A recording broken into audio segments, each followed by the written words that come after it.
Live from downtown Macon, this is WGXA News live on YouTube. Good evening, Middle Georgia. I'm Amanda Peralta. I'm Greg Lloyd. Amanda and I thank you for watching WGXA News at 5:30. It's a new day, but the same old forecast as we're dealing with more storms and heavy rainfall across Middle Georgia. Meteorologist Ryan Mirando joins us with a look at an active radar. Hey, Ryan. Yeah, Greg, Amanda, we are still tracking a lot of showers and storms that have been moving through today. I wanted to show the live look out over Macon, though. Lots of clouds in place. We did have a little bit of rain that came through here. The roads are still a little bit wet. Temperatures right now are into the mid 70s, and it's all really thanks to do with this low pressure, this upper level low that has been spinning over top of us, giving us bands of showers and storms, and it's now really over top of us. So today could be the peak of some of the showers and storms that have been rolling on through, and they're moving from the southeast up to the northwest. So areas Warner Robins down to the southeast, mostly dry at this point. Still got a few areas of some patchy drizzle over Lawrence County, but in towards Hancock County, Edenton right now, getting some of that heavy downpour over towards Milledgeville. Moving this a little farther towards the west, up from Macon to the north in Monroe County, Jasper County, Jones County, and over towards Culloden and Thomaston. Also getting some heavy downpours. This will continue to lift to the north. We should get a little bit of a dry patch. We still could have some isolated storms here or there for the rest of tonight. And since we still have that upper level low spinning over top of us really until the weekend, the National Weather Service has put out a flood watch over most of Middle Georgia until 8 p.m. Friday. I'll break down what this really means and when the rain is finally out of here, coming up in your full forecast. Download the free WGXA weather app to stay ahead of the forecast. Ryan will be back shortly with your 10-day forecast. Take a look at a crash on Eisenhower Parkway. Deputies say it's the result of a multi-county chase out of Twiggs County. Twiggs Sheriff Darren Mitchum says that the vehicle is reported stolen and the driver fled from deputies and began ramming into other vehicles. He says the suspect, Tavion Jackson, is from Macon but is wanted out of Cobb and DeKalb counties for theft and criminal trespassing. That chase ended after multiple vehicles were involved in the wreck. Patrolling the interstate on I-16, checked this vehicle at 101 miles an hour coming westbound. When he called up to him, the driver continued to speed up and fled. Got faster. The top speed reached around about 120 miles an hour. Mitchum says marijuana and a firearm were found inside the vehicle. So far, we don't know if there were any injuries. We will keep you updated on air and online as we receive these details. A Monday evening shooting in Lamar County leaves one victim and the shooter dead. The GBI says 3 people were shot on Carrie J. Buckner Street as a person drove by. One of the victims, 33-year-old Yasmin Wright, died on the scene. The other 2 victims, a man and a woman, were taken to a local hospital for treatment. GBI investigations say the man behind the gun, 33-year-old Eric Broadley, was later found dead inside his car from an apparent self-inflicted gunshot wound in Atlanta. The GBI is continuing to investigate the case. A 17-year-old is behind bars after deputies say he took another man's life on Friday. Bibb County deputies arrested Marcelo Williams on Monday for the shooting death of 21-year-old Eric Thomas Jr. on Montpelier Avenue on Friday night.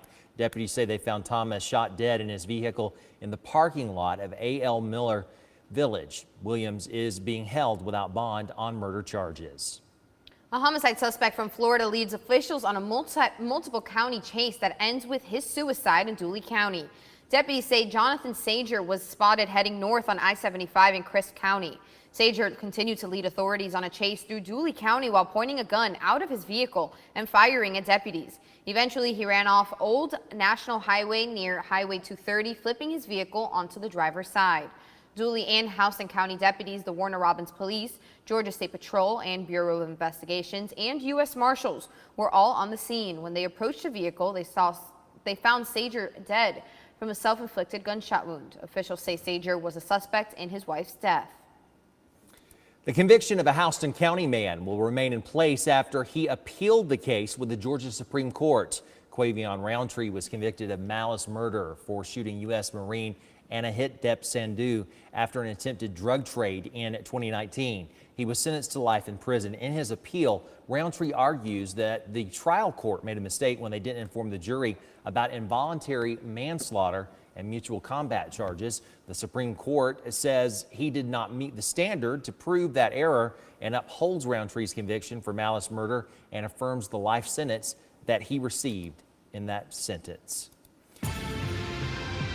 Happening tomorrow, Bleckley County Sheriff Chris Cootie will make his first court appearance following sexual battery charges from last year. Cootie is accused of groping Atlanta television judge Glenda Hatchett at an Atlanta hotel and convention center in January 2022. After an investigation of the incident by Cobb County Police, Cootie was arrested more than 2 weeks later after returning from a South American mission trip. Supporters of Judge Hatchett called for the governor to suspend Cootie, but due to the charge being only a misdemeanor, Kemp's office says they can't take any legal action. Cootie will appear in a Cobb County courtroom tomorrow morning. And in Macon, the owners of M&M Grocery on Montpelier Avenue will face a judge tomorrow to argue why the store should stay open after ongoing issues with crime. Last week, Macon-Bibb County filed an emergency motion to permanently shut down M&M Grocery, calling it a threat to public safety. In 2022, the county took the store to court for a first time over safety concerns with hundreds of 911 calls and several deadly shootings. An order was put in place to limit store hours and set conditions to combat the crime. The county now says the order is not being followed. A judge has already modified that original order, requiring the store to close at 8 now instead of 11. The sheriff's office is also suspending the store's alcohol licenses effective immediately. Our Raina Plunkett will be in court tomorrow morning to see what is decided. Monroe County is clamoring to fill law enforcement and first responder positions, asking for more money, increasing pay. At this week's commission meeting, Monroe County Sheriff Brad Freeman recommended a $380,000 budget increase for annual pay increases for deputies, jailers, and emergency 911 operators. He's hoping that by upping the pay, the department will see more applicants so they can fill open positions. Monroe County Emergency Services also looking to lure with higher pay as well, recommending a $350,000 budget increase for the same reasons. We needed to do something quickly to try to attract people to come aboard. This was kind of a mid-year adjustment because we were 16 deputies short. The sheriff says these recommendations will up the deputy starting salary to $50,000, and the recommended increase for the county emergency services will put base pay between $16 and $21 an hour. Tonight we're taking a closer look at the price of looking after children, and we want to know if childcare is an issue for you at home. Do you struggle to pay for your child care, yes or no? We want you to let us know in our interactive poll. You can scan the code there on your screen to participate. Georgia stats spell out a big problem for parents who are on the lookout for affordable child care in Georgia. In an annual Kids Count data book, experts analyzed the national child care crisis across 50 states. They found 7% of parents in Georgia with kids from birth to age 5 had to quit or change their jobs in order to find affordable child care services. But while parents are looking to pay less, child care workers want to earn more. Last year, child care providers earned a median wage of $11.71 per hour, causing high turnover rates and workforce shortages. It's a statistic of more people leaving the business that's driving up costs for local places like Jackson Daycare. Director Jessica Jackson says it's pushing parents who can't afford the services to make a change.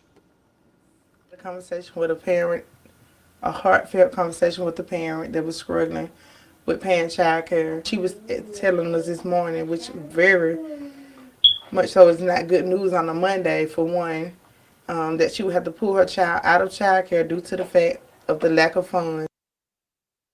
The report says married couples pay on average 8% of their median income for center-based child care for a toddler, while single mothers pay 26%.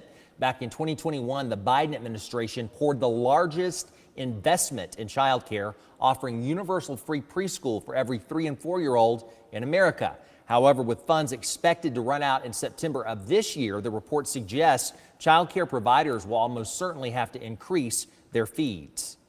That brings us to the question here at home that we're bringing you, struggling with the cost of paying for your child care. Let us know yes or no. You can scan the code on your screen. You see right now, Amanda, we have 62% of people said yes. 38% of people who have participated in the poll have said no. We want to hear from you. So scan that code and let us know what you think. The Senate Majority Leader told his colleagues to stop stalling on regulation governing the use of artificial intelligence. Tonight, Ryan Schmelz has more from Capitol Hill. What once lived only in our imaginations exists in our day-to-day lives. Congress is inching closer to a bill regulating the use of artificial intelligence, but that's not fast enough for Senate Majority Leader Chuck Schumer. On Wednesday, he called for lawmakers to move quickly on comprehensive legislation setting guardrails for AI technology, which he says should focus on encouraging safe innovation in the private sector. If applied correctly, AI promises to transform life on Earth for the better. It will shape how we fight disease, how we tackle hunger, manage our lives, enrich our minds, and ensure peace. Schumer outlined key components of his legislative approach, including new security guidelines to stop bad actors from using AI to spread misinformation or attack American infrastructure. Later this fall, industry leaders will convene a series of forums Schumer says will lay the foundation for AI policy on Capitol Hill, calling it an all-of-the-above approach. I think Congress can help ensure that AI works for humanity's good. I think we can go a long way towards keeping people safe. His remarks come just one day after President Biden met with tech experts in Silicon Valley to get their advice on how to best manage what he calls the enormous risks and rewards of AI. In seizing this moment, we need to manage the risks to our society, to our economy, and our national security. Last week, senators attended the first of 3 information sessions to learn more about AI technology. On Capitol Hill, Ryan Schmelz, WGXA News.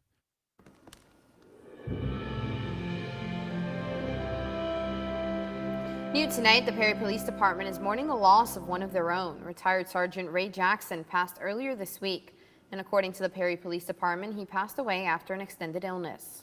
Carlos Stevens talked with Major Heath Dykes of the Perry Police Department, who worked closely with Jackson. And Carlos, what did he tell you? Earlier today, when I talked to Major Heath Dykes, I could feel the heaviness on his heart, and he says that an empty hole will always be there. Life will never be the same without Ray. Sergeant Ray Jackson served Perry Police Department for more than 40 years before he retired in 2014. Major Heath Dykes with the Perry Police Department says Ray had an old policing mentality that would often get people to surrender.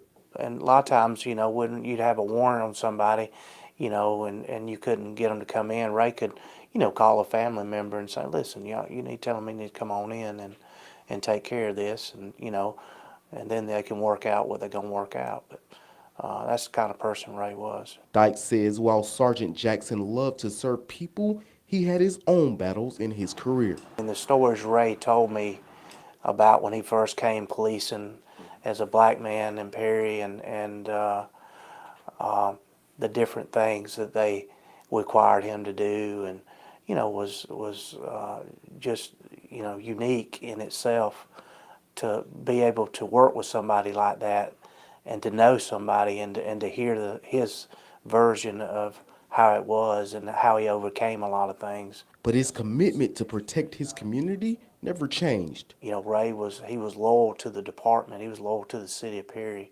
Dykes says Jackson was a father figure to him and helped him early on in his career as a first-generation police officer. Dykes says one of the things he'll remember most is Jackson's bravery. Dykes recalls a domestic call that showed Jackson's toughness and how it earned him a Purple Heart. He could withstand anything. He didn't even realize he had been shot. When we went through pepper spray training, they sprayed Ray, and I'll never forget it. You know, we were all over there crying and snotting and trying to get ourselves back together, and they sprayed Ray, and Ray just wiped it off. He said, all right, I'm ready. Now Dykes added that the department's heart goes out to the family, and of course we here at WGXA send our thoughts and prayers to the family as well. I'm live in studio. I'm Carlos Stevens, WGXA News, guys. According to the Coast Guard estimates, there's potentially less than 24 hours of oxygen supply left on board a missing submersible. A multinational search continues 900 miles off the coast of Cape Cod. Madison Scarpino has more. The U.S. Coast Guard and Canadian forces deploying more assets to join the search for a missing submersible in the Atlantic Ocean. Officials say 3 new vessels arrived on scene Wednesday, including the John Cabot, which has sonar technology capable of detecting objects on the seafloor. Crews now combing an area 2 times the size of Connecticut to locate the Titan sub and its 5 passengers. The Unified Command team is working tirelessly to bring all available assets and expertise to bear as quickly as possible in response to this complex operation. Meanwhile, the Coast Guard says Canadian surveillance aircraft detected underwater noises in the search area for a second day on Wednesday. Naval experts are now analyzing the data, and a remotely operated vehicle has been moved to the spot. But officials say so far, the origin of those sounds is inconclusive. When we're able to get additional ROVs, which will be there in the morning, the intent will be to continue to search in those areas where the noises were detected, and if they're continuing to be detected, and then put additional ROVs down in the last known position where the search was originally taking place. Experts fear the sub could be as deep as 12,000 feet below the ocean's surface. Colin Taylor went on the same expedition last summer and described the pressure passengers are facing. There's no light. It's very, very difficult to communicate with any type of technology through that amount of water. Based on previous Coast Guard estimates, the people on board would run out of oxygen on Thursday. In Newfoundland, Canada, Madison Scarpino, WGXA News. We have made it to the middle of the week, and today it's also the first day of summer, starting out wet and stormy, and more rain is even on the way. We could potentially get another 1 to 4 inches of rain through Friday, and because of that, we do have a flood watch that's in effect until 8 p.m.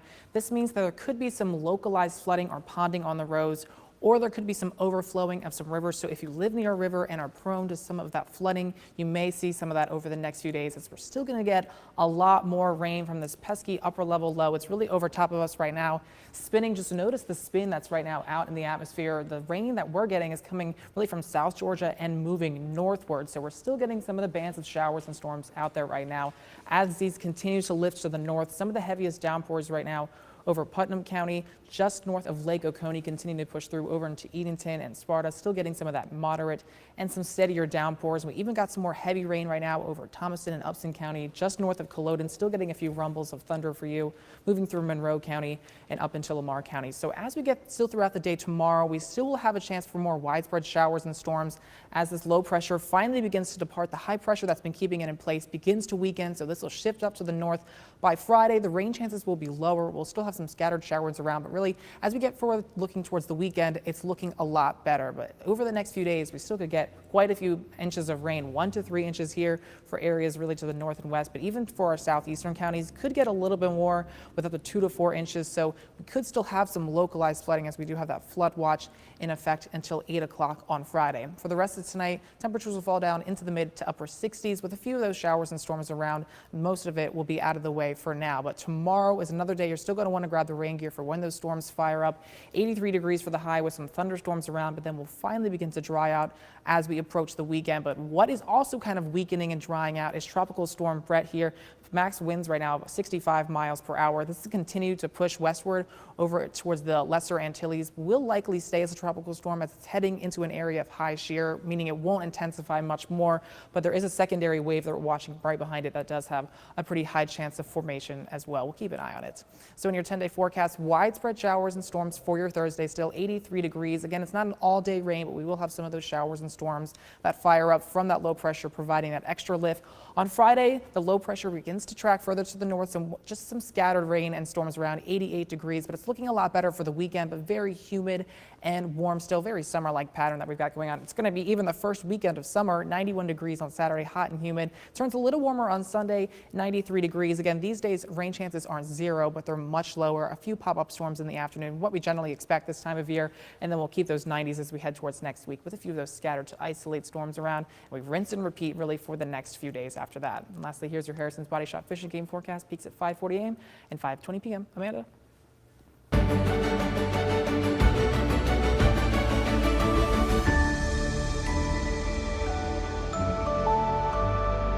In an effort to inspire young minds and foster a passion for science, technology, engineering, and mathematics, the summer camp is being held for students at the Irish Gifted Academy. In this week's Making the Grade, WGXA met the teacher behind it all. who's using his love for STEM to inspire the next generation. The camp is a collaborative effort between the school district and dedicated educators who aim to ignite the students' curiosity and expose them to various STEM fields. The engineer and mechatronics instructor for Dublin City Schools, Andrew Harvey, operates the summer camp and says he emphasizes teaching the students that engineering is more than just coding. We're breaking them down into different things. Like this afternoon, they're working with buoyancy. They'll build boats, they're building bridges, they're working with 3D printing pens, and a number of other features. Students are also given the opportunity to shadow different professions like the doctors at Fairview Hospital.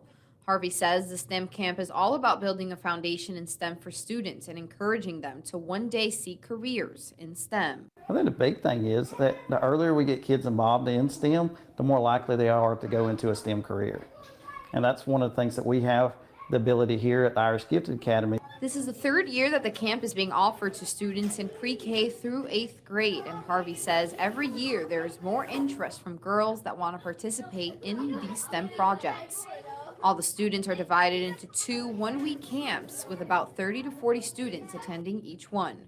Reporting in Dublin, Amanda Peralta, WGXA News.